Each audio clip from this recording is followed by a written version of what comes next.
Salam saudaraku, selamat malam, salam sejahtera, salam bahagia di dalam Tuhan kita Yesus Kristus. Kita bersyukur malam ini Tuhan masih izinkan kita untuk mengusahakan dan memelihara ibadah doa penyembahan, dan sejenak kita akan tersungkur di kaki salib Tuhan, tersungkur di hadapan tahta Tuhan, sujud menyembah Allah yang hidup, Allah Abraham, Ishak, Yakub, Allah Israel, Allah yang berkuasa, Tuhan dan Juru Selamat yang berdaulat atas kehidupan kita sekaliannya. Saya juga tidak lupa menyapa anak-anak Tuhan, umat Tuhan, hamba-hamba Tuhan yang sedang mengikuti pemberitaan firman Tuhan lewat live streaming, video internet, YouTube maupun Facebook, di dalam negeri maupun di luar, dimanapun Anda berada. Kiranya Tuhan memberkati kita. Segera saja kita memperhatikan firman penggembalaan untuk ibadah doa penyembahan dari Kolose pasal yang kedua. Pada minggu yang lalu kita sudah memperhatikan pendahuluannya, sebab Kolose pasal 2 ayat 16 sampai dengan ayat yang ke-23 dalam susunan pola tabernakel terkena kepada pintu kemah. Puji Tuhan. Sekarang kita langsung saja memasuki ayat 16 terlebih dahulu. Kolose pasal yang kedua ayat yang ke-16. Demikian firman Tuhan, carilah perkara yang di atas. Karena itu janganlah kamu biarkan orang menghukum kamu mengenai makanan dan minuman, atau mengenai hari raya, bulan baru, ataupun hari Sabat. Saudaraku, jangan sampai kita dianggap bersalah hanya karena satu, mengenai makanan dan minuman, dua, mengenai hari raya, bulan baru, ataupun hari Sabat. Amin, saudaraku. Jangan sampai kita dianggap bersalah hanya karena satu, mengenai makanan dan minuman, dua, mengenai hari raya, bulan baru, ataupun hari Sabat. Yang berkaitan dengan hal itu, kita perhatikan Roma pasal yang ke-14 ayat 1 sampai dengan ayat 3 terlebih dahulu. Roma 14 ayat 1 sampai dengan ayat yang ketiga. Demikian firman Tuhan, jangan menghakimi saudaramu. Terimalah orang yang lemah imannya tanpa mempercakapkan pendapatnya. Ayat 2, yang seorang yakin bahwa ia boleh makan segala jenis makanan, tetapi orang yang lemah imannya hanya makan sayur-sayuran saja. Siapa yang makan, janganlah menghina orang yang tidak makan. Dan siapa yang tidak makan, janganlah menghakimi orang yang makan, sebab Allah telah menerima orang itu. Puji Tuhan.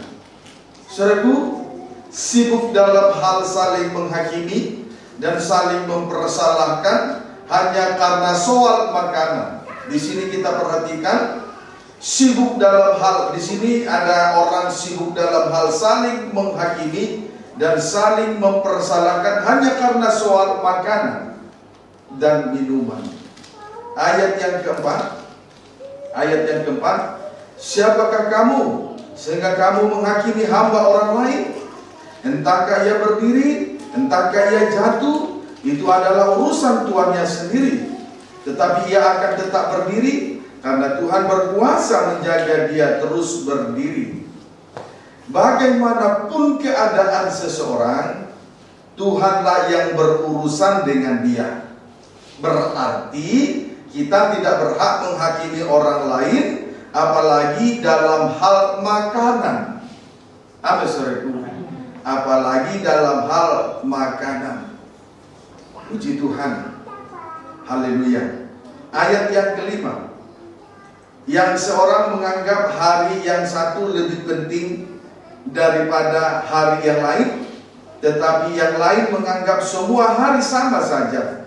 Hendaklah setiap orang benar-benar yakin dalam hatinya sendiri. Kemudian pada ayat ini ada kelompok yang menganggap hari yang satu lebih penting daripada hari yang lain, atau ada satu hari tertentu dianggap penting. Amin, saudaraku. Dalam satu minggu ada 7 hari, dalam satu bulan ada 30 hari. Jadi pada minggu atau pada bulan itu ada satu hari yang dianggap penting. Ada satu hari tertentu yang dianggap penting. Amin, saudaraku. Nah, kemudian kelompok lain menganggap semua hari sama saja.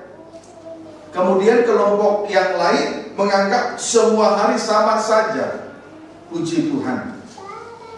Ayat yang ke-6. Siapa yang berpegang pada suatu hari yang tertentu, ia melakukannya untuk Tuhan. Kiranya ia melakukannya untuk Tuhan.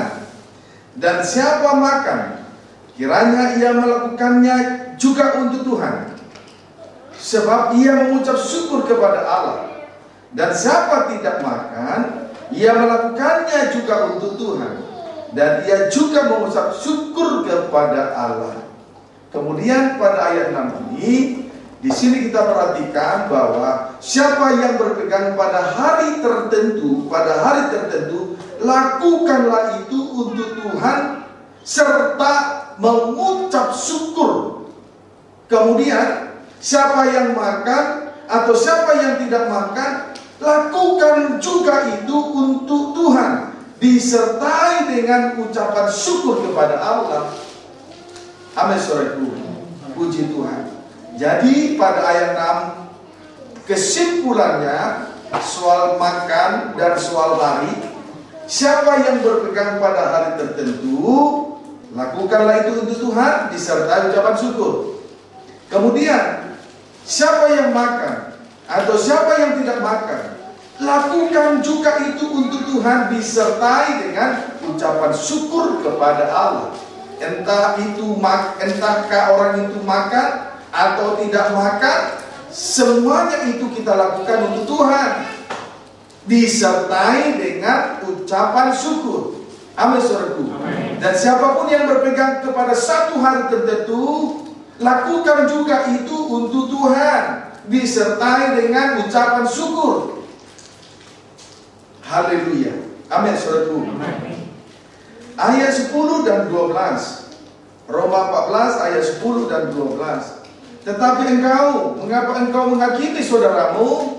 Atau mengapakah engkau menghina saudaramu? Sebab kita semua harus menghadap tahta pengadilan Allah. Ayat 12. Demikianlah setiap orang di antara kita akan memberi pertanggungan jawab tentang dirinya sendiri kepada Allah. Kita semua harus menghadap tahta pengadilan Allah. Berarti setiap orang memberi pertanggungan jawab tentang dirinya kepada Allah. Amin, saudaraku. Kalau kita memberi pertanggungan jawab, kalau kita harus memberi pertanggungan jawab kepada Allah, maka kita tidak perlu harus mempersalahkan, harus menghakimi orang lain soal aturan tentang makan. Entahkah ia makan atau tidak makan, tidak perlu kita urusi. Itu urusannya dengan Tuhan, sebab dia harus melakukannya itu untuk Tuhan. Juga apabila ada orang yang berpegang kepada hari tertentu dalam satu minggu atau dalam satu bulan, tidak perlu kita urusi. Itu urusannya dengan Tuhan, sebab dia melakukannya itu juga untuk Tuhan. Tapi yang pasti apa saja yang kita kerjakan, lakukan untuk Tuhan, disertai dengan ucapan syukur. Amin, saudaraku. Disertai dengan ucapan syukur. Kolose pasal 2 ayat 17.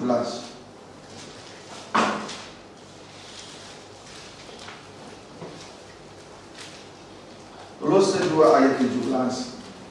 Semuanya ini hanyalah bayangan dari apa yang harus datang, sedang wujudnya ialah Kristus. Sebetulnya mengenai makanan dan minuman, atau mengenai hari raya, bulan baru, serta hari Sabat, dalam kurung tahun, bulan, dan hari tutup kurung, hanyalah bayangan dari apa yang harus datang, sedang wujudnya ialah Kristus. Amin, saudaraku. Sebetulnya mengenai makanan dan minuman, atau mengenai hari raya, bulan baru, serta hari Sabat, dalam kurung tahun, bulan, dan hari, hanyalah bayangan dari apa yang harus datang, sedang wujudnya ialah Kristus. Berarti tidak terlalu penting soal siapa yang makan, siapa yang tidak makan. Tidak terlalu penting Siapa yang menganggap pada hari tertentu, menganggap suatu hari tertentu dianggap penting, itu tidak penting bagi kita. Amin, saudaraku. Puji Tuhan. 1 Korintus 8 ayat yang ke-6. 1 Korintus 8 ayat yang ke-6.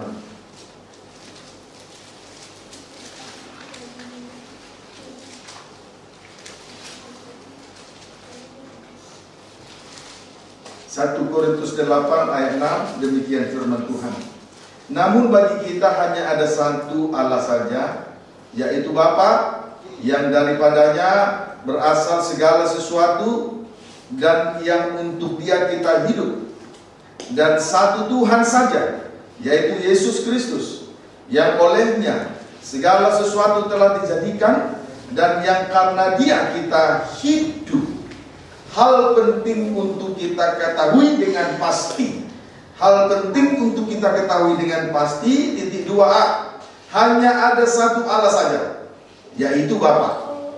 Amin. Maka step pertama, segala sesuatu berasal daripadanya. Segala sesuatu berasal daripadanya. Step yang kedua, kita hidup untuk Dia. Kita hidup untuk Dia. Puji Tuhan. B. Hanya ada satu Tuhan saja, yaitu Yesus Kristus. A. Hanya ada satu Allah saja, yaitu Bapa. Maka step pertama, segala sesuatu berasal daripadanya. Step yang kedua, kita hidup untuk Dia. B. Hanya ada satu Tuhan saja, yaitu Yesus Kristus. Maka step pertama, segala sesuatu telah dijadikan olehnya. Step yang kedua, kita hidup karena Dia, Yesus Kristus. Amin, saudaraku. Selanjutnya mari kita ikuti penjelasan tentang makanan dan tentang suatu hari. Selanjutnya mari kita ikuti penjelasan tentang makanan dan tentang hari. Diawali dari tentang makanan. 1 Timotius 4 ayat 2-3. 1 Timotius 2, 1 Timotius 4 ya, ayat 2 sampai dengan ayat yang ketiga. Demikian firman Tuhan. Oleh tipu daya pendusta-pendusta yang hati nuraninya memakai cap mereka. Mereka itu melarang orang kawin, melarang orang makan makanan yang diciptakan Allah, supaya dengan pengucapan syukur dimakan oleh orang yang percaya dan yang telah mengenal kebenaran. Melarang orang makan makanan yang diciptakan Allah itu adalah aturan-aturan yang dibuat oleh tipu daya pendusta-pendusta yang hati nuraninya memakai cap mereka. Perlu untuk diketahui, melarang orang makan makanan yang diciptakan Allah itu adalah aturan-aturan yang dibuat oleh tipu daya pendusta-pendusta yang hati nuraninya memakai cap mereka. Amin, saudaraku. Ayat 4-5. Karena semua yang diciptakan Allah itu baik, dan suatu pun tidak ada yang haram jika diterima dengan ucapan syukur. Sebab semuanya itu dikuduskan oleh firman Allah dan oleh doa. Puji Tuhan. Jadi segala sesuatu yang diciptakan oleh Allah boleh dimakan dengan bebas, tidak haram. Sebab segala sesuatu yang telah diciptakan oleh Allah telah dikuduskan oleh firman Allah dan oleh doa. Sehingga dengan demikian dilanjutkan dengan pengucapan syukur. Berarti kalau ada aturan soal makanan dan soal minuman, itu aturan yang datang dari pendusta-pendusta dengan tipu daya oleh hati nurani dengan cap mereka. Pada hakikatnya makanan, segala sesuatu yang diciptakan oleh Allah boleh dimakan dengan bebas, tidak haram, sebab semuanya itu dikuduskan oleh firman Allah dan doa. Amin, saudaraku. Puji Tuhan. Jadi kalau ada aturan soal makanan, itu aturan yang datang dari pendusta-pendusta. Itulah nabi-nabi palsu, melayani menurut hati nurani mereka, hati nurani dengan cap mereka. Pada dasarnya itu bukan aturan yang datang dari Tuhan. Kalau di sini kita perhatikan sebab semuanya itu, segala sesuatu yang diciptakan Tuhan boleh dimakan dengan bebas sebab telah dikuduskan oleh firman Allah dan oleh doa. Jadi kalau ada larangan tentang makanan, itu aturan yang datang dari pendusta-pendusta nabi palsu. Segala sesuatu yang diciptakan oleh Tuhan itu bebas dimakan, telah dikuduskan oleh firman Allah dan doa. Amin. Dikuduskan oleh firman Allah dan doa. Jadi kalau ada aturan tidak boleh makan daging, tidak boleh makan ini, itu aturan dari pendusta-pendusta. Oleh tipu daya dengan hati nurani yang memakai cap mereka. Itu bukan aturan dari Tuhan, tetapi hati nurani dengan cap mereka, kebenaran diri sendiri. Ya, amin, saudaraku. Amin. 1 Korintus 8 ayat 8.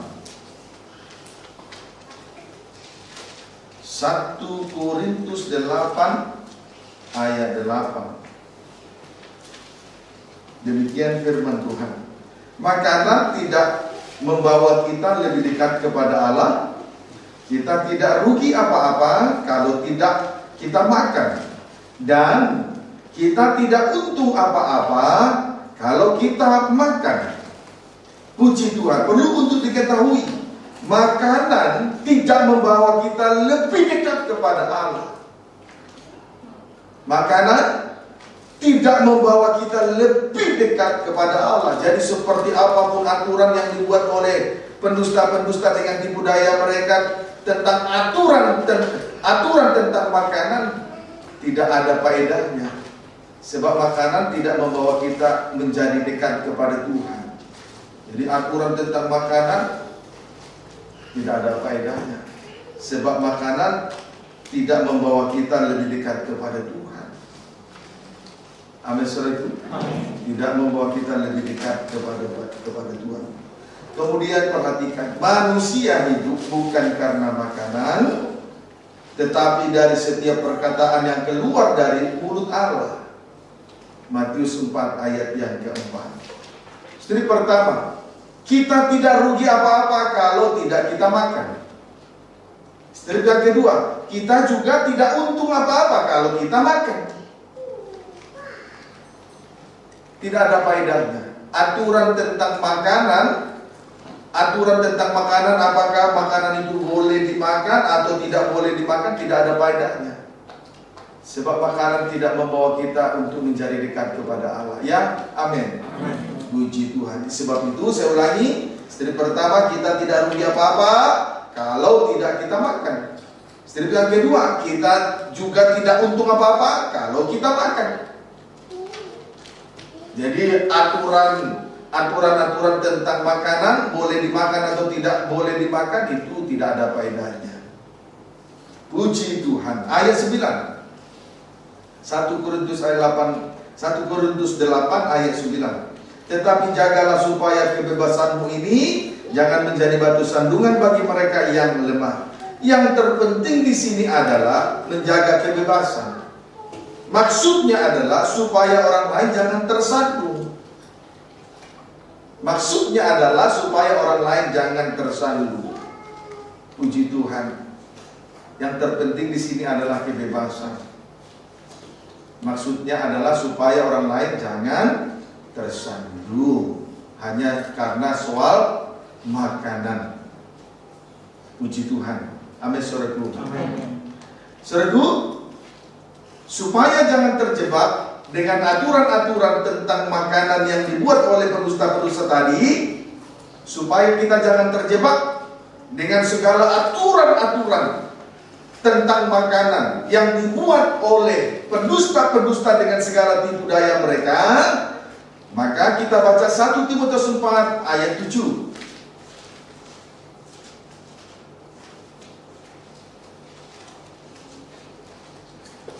1 Timotius 4 ayat yang ke-7. Demikian firman Tuhan. Tetapi jauhilah tahayul dan dongeng nenek-nenek tua.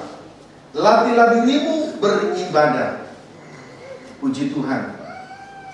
Saudaraku, sebelum ada ayat 7, sebelum ayat ini dituliskan, sebelum ayat ini dinyatakan pada ayat 7, sebelum kalimat ini dinyatakan pada ayat 7, di ayat 2 dan 3 sudah ada aturan.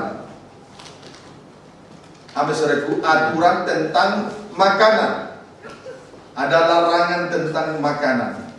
Maka di ayat 7 ini, di 1 Timotius 4 ayat 7 dinyatakan di sini bahwa tetapi jauhilah tahayul dan dongeng nenek tua, latihlah dirimu beribadah. Latihlah dirimu beribadah. Jadi supaya bebas dari aturan-aturan tentang makanan, harus memperhatikan dua hal. Supaya bebas dari aturan-aturan tentang makanan, harus memperhatikan dua hal. Supaya kita jangan terjebak dengan aturan soal makanan, ya. Apa saudaraku? Supaya bebas dari aturan-aturan tentang makanan, harus memperhatikan dua hal. Yaitu 1, jauhilah tahayul dan dongeng nenek-nenek tua. 2, latihlah dirimu beribadah. 2, latihlah dirimu beribadah. Puji Tuhan. Alasan untuk menjauhi tahayul dan dongeng nenek-nenek tua. Ya. Alasan untuk menjauhi tahayul dan dongeng nenek-nenek tua. Karena itu, alasan untuk menjauhi tahayul dan dongeng nenek-nenek tua, karena itu adalah ajaran asing atau garis miring ajaran lain. Tertulis dalam 1 Timotius 1 ayat 3 sampai 4. B, karena itu adalah ajaran yang tidak sehat. Karena itu adalah ajaran yang tidak sehat. Tertulis di dalam 2 Timotius 4 ayat 3 sampai 4. C, karena itu adalah omongan yang kosong dan yang tak suci, sama seperti penyakit kanker. Tertulis di dalam 2 Timotius 2 ayat 16 sampai 17. C, karena itu adalah omongan yang kosong dan yang tak suci, sama seperti penyakit kanker. Tertulis di dalam 2 Timotius 2 ayat 16 sampai 17. Saudaraku, tahayul dan dongeng nenek tua adalah firman yang ditambahkan. Perlu untuk diketahui, tahayul dan dongeng nenek tua adalah firman yang ditambahkan. Di dalamnya juga ditambahkan aturan-aturan tentang makanan oleh tipu daya pendusta-pendusta, nabi-nabi palsu tadi. Amin, saudara. Tahayul dan dongeng nenek-nenek tua adalah firman yang ditambahkan. Maka di dalamnya juga ditambahkan aturan-aturan tentang makanan oleh tipu daya pendusta-pendusta yang hati nuraninya memakai cap mereka. Amin, saudaraku. Jadi firman yang ditambahkan itu menyampaikan 1-2 ayat firman Tuhan, lalu ditambahkan dengan dongeng nenek-nenek tua, tahayul filsafat kosong. Nah, di dalamnya juga ditambahkan aturan-aturan tentang larangan tentang makanan. Aturan-aturan tentang makanan, boleh dimakan atau tidak boleh dimakan. Nah, di situ juga disisipkan, ditambahkan di dalamnya. Jadi di tengah-tengah firman yang ditambahkan itu juga di dalamnya ditambahkan aturan-aturan tentang makanan, boleh atau tidak boleh dimakan. Itulah firman yang ditambahkan. Amin, saudaraku. Puji Tuhan. Itu sebabnya saya pun dalam hal menyampaikan firman Tuhan harus terkait dengan ayat-ayat firman Tuhan. Jadi ayat 1 terkait nanti dengan ayat lain, sehingga ayat itu yang saling memberi pengertian, penjelasan kepada kita. Saat firman disampaikan, maka kita mengerti rencana Tuhan. Berbanding terbalik dengan firman yang ditambahkan. menyampaikan 1-2 ayat, lalu ditambahkan dengan dongeng nenek tua, tahayul-tahayul, filsafat kosong dan lain sebagainya, maka di tengah-tengahnya juga ditambahkan aturan-aturan tentang makanan oleh tipu daya pendusta-pendusta yang hati nuraninya dengan cap mereka. Amin. Puji Tuhan. Haleluya. Nah, sekarang alasan untuk melatih diri, alasan untuk melatih diri untuk beribadah. Alasan melatih diri untuk beribadah.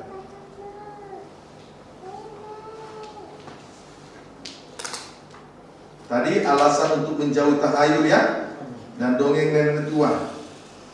Karena itu adalah alasannya tadi ada 3 A, B, C. Sekarang alasan melatih diri untuk beribadah. Kita membaca 1 Timotius 4 ayat 8. Bolehlah kita baca dulu dimulai dari ayat 7 sampai 8. 1 Timotius 4 ayat 7 sampai 8. Tetapi jauhilah tahayul dan dongeng nenek tua, latihlah dirimu beribadah. Nah, latihlah dirimu beribadah. Sekarang kita akan lihat alasan melatih diri untuk beribadah. Latihan badani terbatas gunanya, tetapi ibadah itu berguna dalam segala hal karena mengandung janji baik untuk hidup ini maupun untuk hidup yang akan datang. Latihan badani terbatas gunanya. Latihan badani terbatas gunanya. Latihan badani berarti pemupukan terhadap otot atau raga atau daging. Amin, saudaraku. Latihan badani itu pemupukan terhadap otot atau raga atau daging. Sama artinya memperbesar yang lahiriah, sedangkan yang rohani diperkecil. Amin, saudaraku. Latihan badani, latihlah dirimu beribadah. Nah, alasannya latihan badani terbatas gunanya. Apa latihan badani? Berarti pemupukan terhadap otot, terhadap raga atau terhadap daging.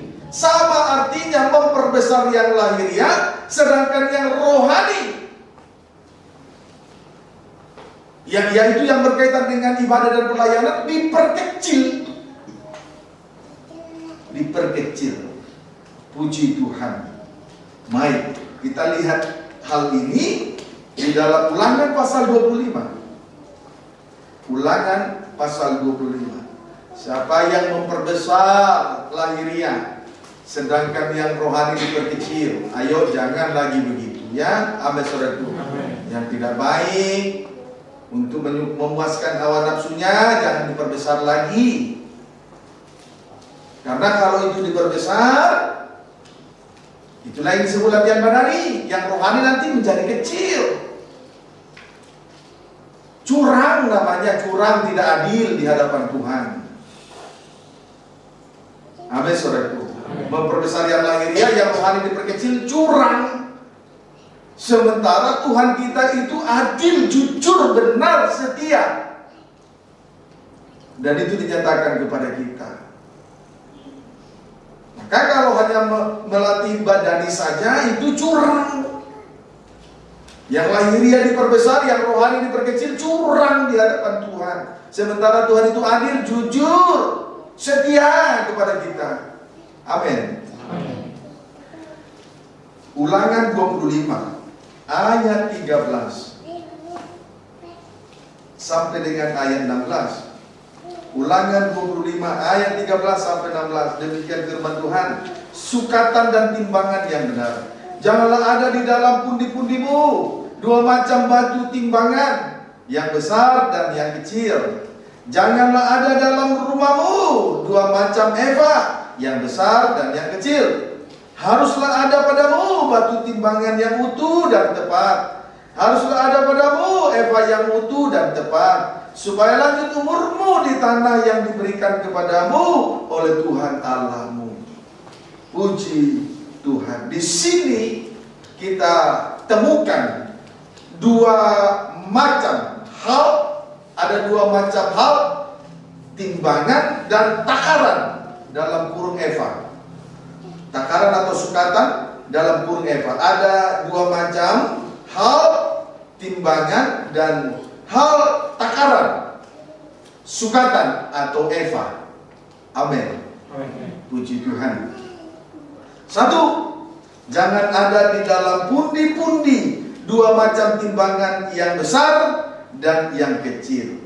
Jangan ada di dalam pundi-pundi setiap orang dua macam batu timbangan, yang besar dan yang kecil. Puji Tuhan. Untuk yang lahiriah ada batu timbangan yang besar di dalam pundi-pundi. Tetapi sedangkan untuk yang rohani, ibadah dan pelayanan dengan segala kegiatan yang ada dalamnya, ada batu kecil dalam pundi-pundi. Tidak jujur. Ini timbangan yang curang di hadapan Tuhan. Untuk hal yang lahiriah diberi timbangan besar, batu timbangan besar. Untuk yang rohani ada timbangan, batu timbangan kecil, tidak jujur, curang, tidak adil. Itu loh kalau melatih badan ini. Nanti terjadi kecurangan. Ada batu timbangan besar dalam pundi-pundi, ada juga batu timbangan kecil dalam pundi-pundi. Yang untuk daging diperbesar untuk memuaskan hawa nafsunya, untuk ibadah dan pelayanan diperkecil. Curang namanya. Sadarkah kalau kehidupan kita sering menampilkan kecurangan di hadapan Tuhan? Amin, saudaraku. Dua, jangan ada di dalam rumahmu dua macam eva atau takaran, yang besar dan yang kecil. Puji Tuhan.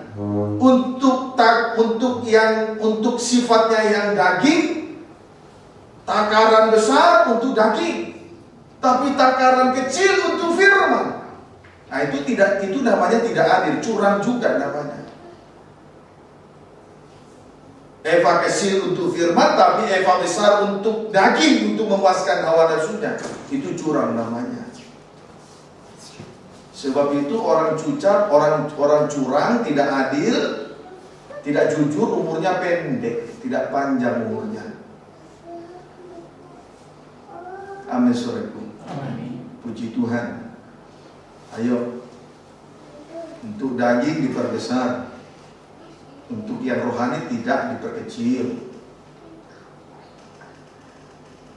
Timbangan untuk hawa nafsu daging diperbesar. Timbangan untuk hal yang rohani, batu timbang diperkecil batu timbangannya. Takaran untuk firman Allah diperkecil, eva kecil.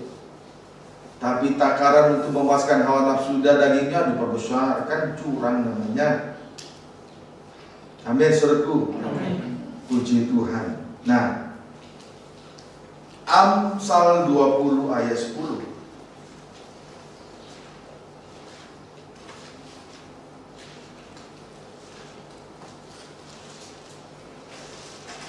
Amsal 20 ayat 10. Tapi ngomong-ngomong, saya mau bertanya, ada yang merasa curang nggak di sini di hadapan Tuhan? Ada.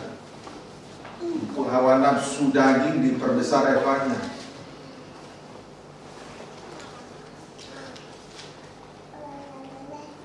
Bagaimana? Curang? Masih curang? Kalau sadari ya bertobatlah. Mau bertobat ya, mau? Semaria mau bertobat.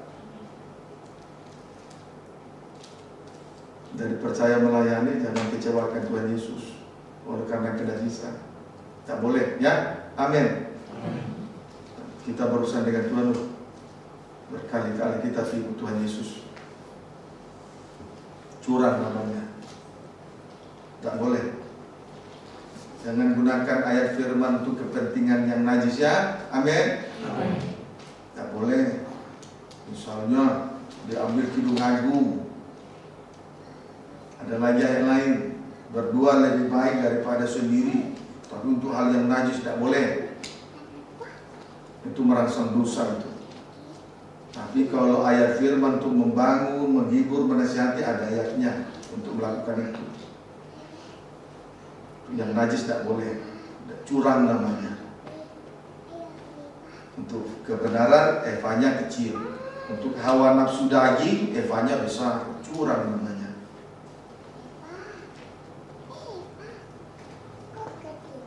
Batu timbangan untuk hawa nafsu daging besar, untuk perkara rohani, ibadah pelayanan, batu timbangannya kecil. Itu curang namanya.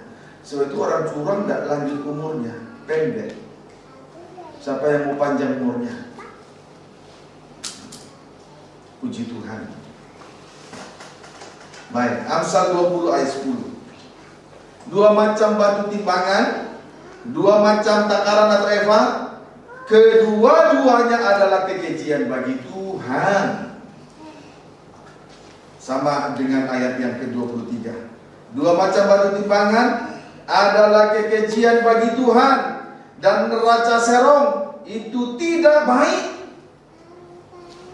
Neraca serong tidak baik. Berlaku serong tidak baik.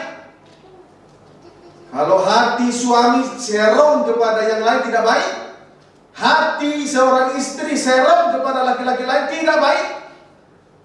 Amin. Tidak jujur, tidak adil, curang namanya. Kalau sudah mengerti tentang kebenaran, lakukanlah.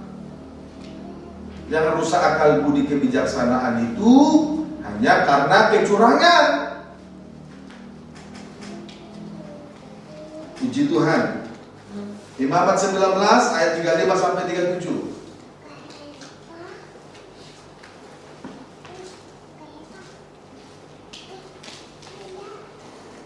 Imamat 19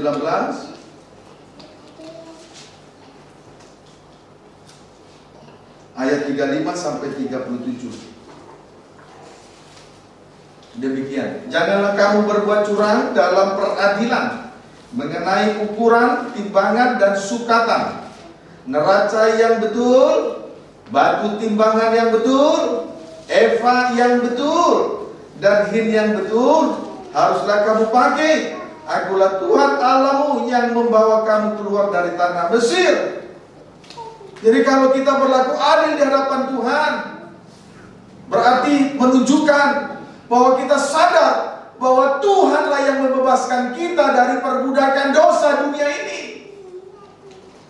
Tuhan yang sudah mengangkat, Tuhan yang sudah memanggil kita, Tuhan yang sudah membawa kita dekat kepada Dia oleh dua tangan yang kuat. Maka kita perlu berlaku adil di tengah ibadah pelayanan kita, di tengah rumah nikah dan rumah tangga. Perlu berlaku adil.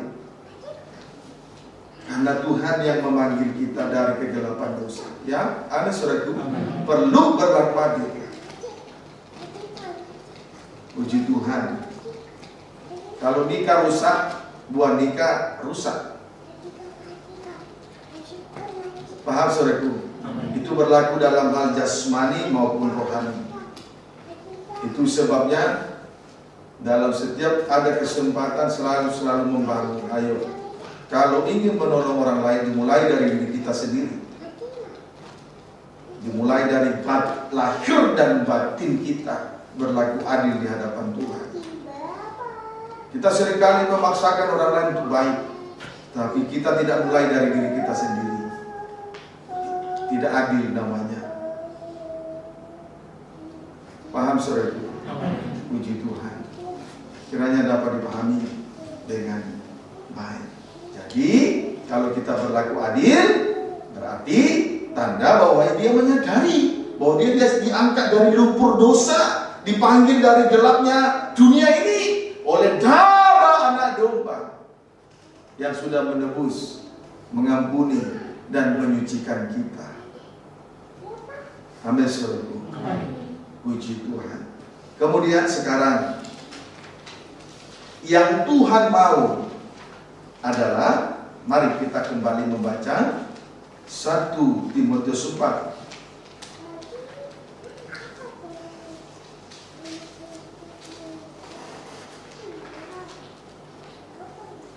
Ayat 7 kembali dibaca. Jauhilah tahayul-tahayul dan dongeng nenek tua, latihlah dirimu beribadah. Jadi yang Tuhan mau, latihlah diri beribadah. Tadi kita sudah melihat latihan badani, justru ada 2 timbangan, ada 2 batu timbangan, yang besar dan kecil.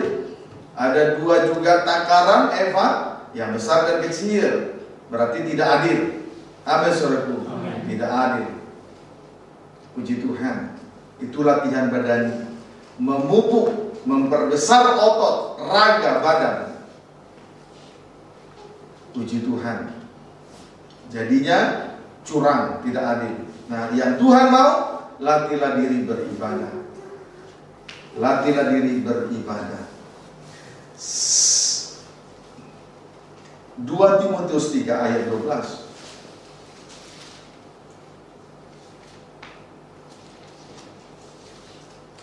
2 Timotius 3 ayat 12. Pembacaan dimulai ayat 1. Engkau telah ikut menderita penganiayaan dan sengsara seperti yang telah kuderita di Antiokhia dan di Ikonium dan di Listra. Semua penganiayaan itu kuderita dan Tuhan telah melepaskan aku daripadanya. Memang setiap orang yang mau hidup beribadah di dalam Kristus Yesus akan menderita aniaya. Setiap orang yang mau beribadah, yang mau hidup mau hidup beribadah dalam Kristus Yesus akan menderita aniaya. Timotius, anak kekasih, anak rohani dari pada Rasul Paulus, juga turut menderita di tengah ibadah dan pelayanannya. Dalam hal menyertai pelayanan Rasul Paulus, dia banyak menderita. Juga dalam pengiringan kita, pengikutan kita kepada Tuhan, yang mau hidup beribadah pasti banyak menderita. Mau hidup beribadah pasti banyak menderita. Karena ibadah di tengah-tengahnya salib ditegakkan. Amin, saudaraku. Karena di dalam ibadah di tengah-tengahnya salib ditegakkan. Kiranya dapat dipahami dengan baik. Haleluya. 1 Korintus 1. 1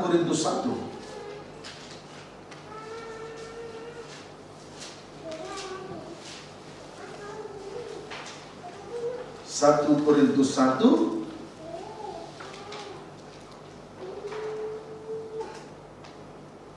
ayat 22 sampai dengan ayat 24.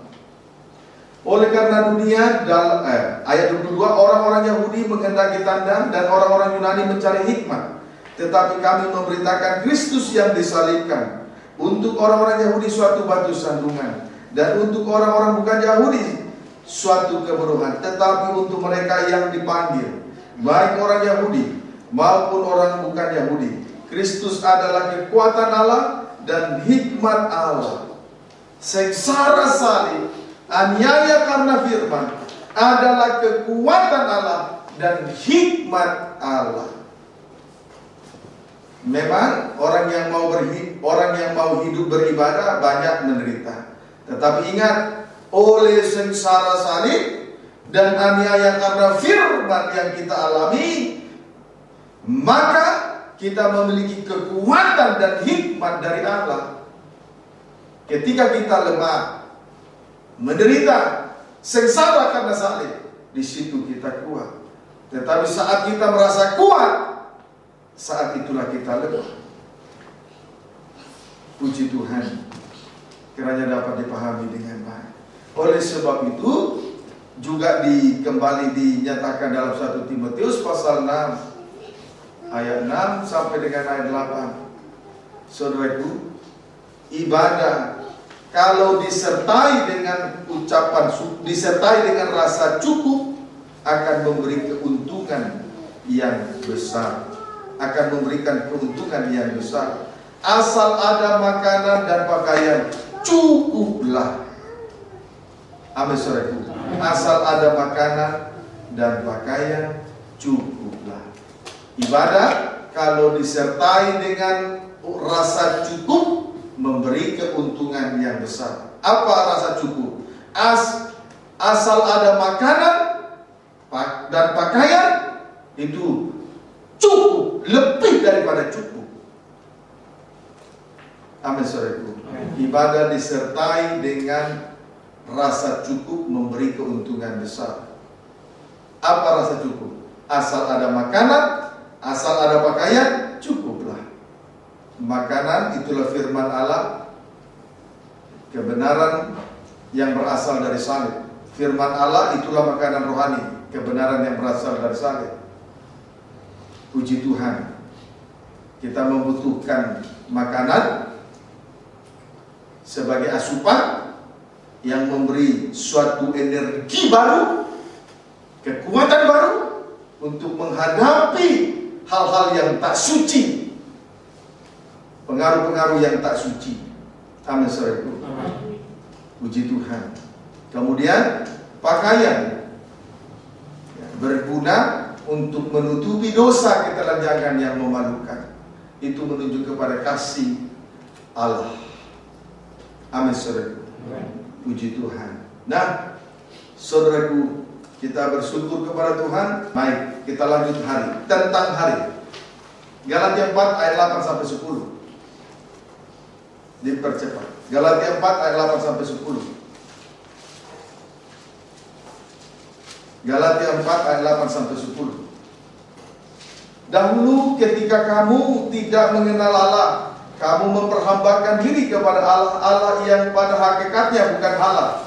Tetapi sekarang sesudah kamu mengenal Allah, atau lebih baik sesudah kamu dikenal Allah, bagaimanakah kamu berbalik lagi kepada roh-roh dunia yang lemah dan miskin, dan mau mulai memperhambakan diri lagi kepadanya? Ayat 10, kamu dengan teliti memelihara hari-hari tertentu, bulan-bulan, masa-masa atau tahun-tahun yang tetap, dan tahun-tahun. Puji Tuhan. Di sini kita melihat meneliti hari-hari, bulan-bulan atau masa-masa dalam kurun tahun. Meneliti hari-hari, bulan-bulan, dan tahun-tahun. Haleluya. Tetapi saudaraku, mereka yang meneliti tentang hari, tentang bulan dan tahun, sebetulnya orang yang meneliti seperti ini adalah orang yang sedang dikuasai oleh roh-roh dunia. Meneliti hari, bulan, tahun itu adalah roh yang berasal dari dunia. Karena pada hakikatnya, kalau kita menganggap pada hakikatnya bahwa semua hari itu penting dan berharga, tetapi semua hari itu untuk kita hargai untuk Tuhan. Amin, saudaraku. Kita hargai untuk Tuhan. Jadi kalau di sini meneliti hari-hari tertentu, bulan-bulan, masa-masa yang tetap dan tahun-tahun, menunjukkan bahwa dia sedang dikuasai oleh roh-roh dunia. Kalau dia menetapkan suatu hari tertentu dianggap sangat penting, menunjukkan bahwa dia sedang dikuasai oleh roh-roh dunia. Itu bukan roh-roh yang berasal dari Tuhan. Karena semua dalam satu minggu ada 7 hari. Semua penting untuk Tuhan kita kerjakan, kita lalui. Ada 30 hari dalam sebulan. Semua hari itu untuk Tuhan. Sama pentingnya untuk Tuhan. Karena setiap hari dalam satu minggu kita beribadah dan melayani kepada Tuhan. 7 hari dalam seminggu, 30 hari dalam sebulan, semua hari-hari itu kita lalui untuk Tuhan. Beribadah, melayani untuk Tuhan. Menjadi kesaksian untuk Tuhan. Hari-hari kita menjadi kesaksian untuk Tuhan. Hari-hari menyembah untuk Tuhan. Semua untuk Tuhan. Jadi kalau ada orang menganggap suatu hari tertentu dianggap penting, itu roh dunia. Maka kalau kita perhatikan dengan Zerubabel dalam rangka membangun bait Allah yang di Yerusalem, dia menganggap kecil hari-hari peristiwa, menganggap kecil, menganggap hina hari-hari apa saja yang ada di atas dunia ini. Tidak ada hari tertentu dia anggap penting. Semua hari penting bagi Tuhan, bagi dia. Sampai akhirnya Zerubabel dalam Zakaria pasal 4 dia sanggup menyelesaikan pembangunan rumah Tuhan di Yerusalem. Apa tandanya orang menganggap bahwa semua hari berarti untuk dilakukan kepada Tuhan? Mari, Zakaria.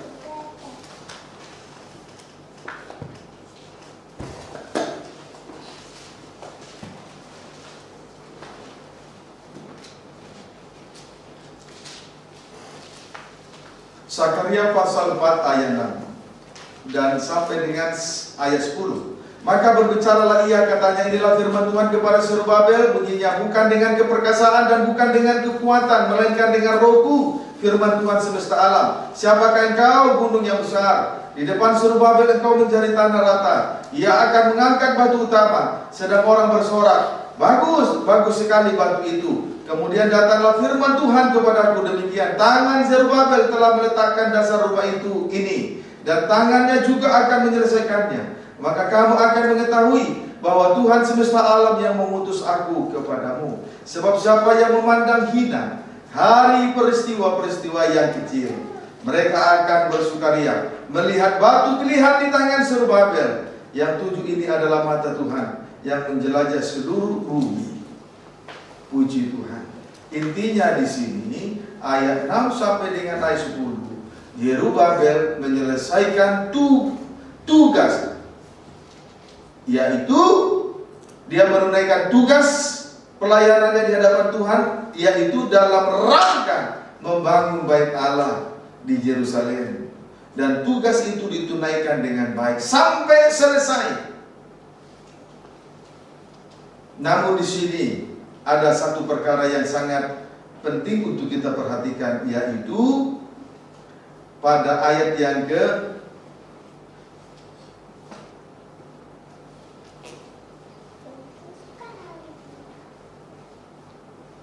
10. Perhatikan, siapa yang memandang hina hari peristiwa-peristiwa yang kecil, mereka akan bersukaria melihat batu pilihan di tangan Zerubabel. Jadi kalimat ini memberi arti bahwa tidak ada suatu hari tertentu dianggap penting, tetapi semua hari merupakan hari yang sangat penting bagi Tuhan. Amin, saudaraku. Kita seringkali menganggap besar, terkhusus hari ulang tahun. Ulang tahun apa saja, tidak salah, tapi terkadang kecenderungannya membesarkan hari peristiwa di muka bumi ini. Kecenderungannya begitu, Pak. Tidak salah merayakan hari ulang tahun pernikahan, hari ulang tahun kelahiran, hari ulang tahun ini itu. Tidak salah. Tapi yang menjadi kecenderungannya terlalu memperbesar-besarkan hari-hari peristiwa yang ada di muka bumi. Itu yang menjadi salah. Itu roh dunia itu. Maka bukan untuk membela diri, saya tidak terlalu mengingat hari ulang tahun siapa saja, termasuk kadang diri saya sendiri, supaya diluruskan dulu cara berpikir kita, ya. Amin, saudara. Tidak salah merayakan hari ulang tahun, tapi jangan sampai itu lebih besar dari hari ibadah dan melakukannya untuk Tuhan. Jangan sampai bertengkar hanya soal ulang tahun, itu dosa besar.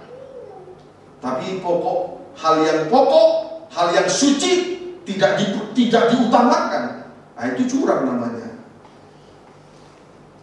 Paham, saudaraku? Puji Tuhan. Zerubabel dapat menyelesaikan tugasnya karena dia menganggap bahwa semua hal itu penting untuk dilakukan di hadapan Tuhan. Akhirnya dia menyelesaikan pekerjaannya. Apa ciri-ciri orang yang menghargai semua hari dilakukan untuk Tuhan? Senantiasa meninggikan korban Kristus. Sebab di tangannya ada batu. Dia mengangkat batu utama. Mengangkat batu utama itulah dasar dari bait Allah. Batu utama itulah dasar dari bait Allah. Itu menuju kepada korban Kristus. Puji Tuhan. Haleluya. Biarlah kiranya kita senantiasa meninggikan korban Kristus. Kita senantiasa memandang kepada salib. Jangan memandang yang lain-lain. Supaya semua hari kita lakukan untuk Tuhan. Amin saudaraku. 7 hari dalam seminggu semuanya kita lalui untuk Tuhan. 30 hari dalam sebulan semuanya kita lalui untuk Tuhan. Inilah kehidupan yang menghargai korban Kristus. Dan kehidupan yang menghargai korban Kristus akan membangun dirinya di atas korban Kristus sampai selesai di hadapan Tuhan. Dan tidak terpengaruh dengan hal-hal yang tak suci. Apa buktinya? Gunung yang besar semuanya rata di depan Zerubabel. Sebesar apapun dosa yang senantiasa berusaha untuk menghalangi perjalanan rohaninya, semuanya menjadi rata. Entah itu dosa kejahatan, entah itu dosa kenajisan, semuanya menjadi rata. Amin saudaraku. Karena dia di tangannya, di tangan Zerubabel, dia mengangkat batu utama sekaligus dijadikan sebagai dasar dari bait Allah. Itulah korban Kristus. Puji Tuhan. Kiranya dapat dipahami dengan baik. Mari kita perhatikan sungguh-sungguh ya. Semua hari baik. Dan kiranya kita lalui semuanya hari demi hari untuk Tuhan, dari Tuhan, oleh Tuhan, untuk kemuliaan, untuk memuji kemuliaan Tuhan. Amin saudaraku. Haleluya. Jadi jangan sampai ada orang yang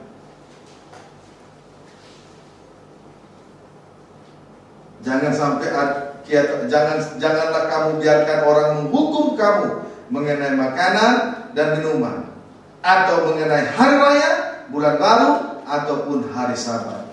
Semuanya ini hanyalah bayangan dari apa yang harus datang, sedangkan wujudnya ialah Kristus. Amin saudaraku. Wujudnya adalah Kristus. Tuhan Yesus memberkati kita semua. Mari kita langsung tersungkur di kaki salib Tuhan.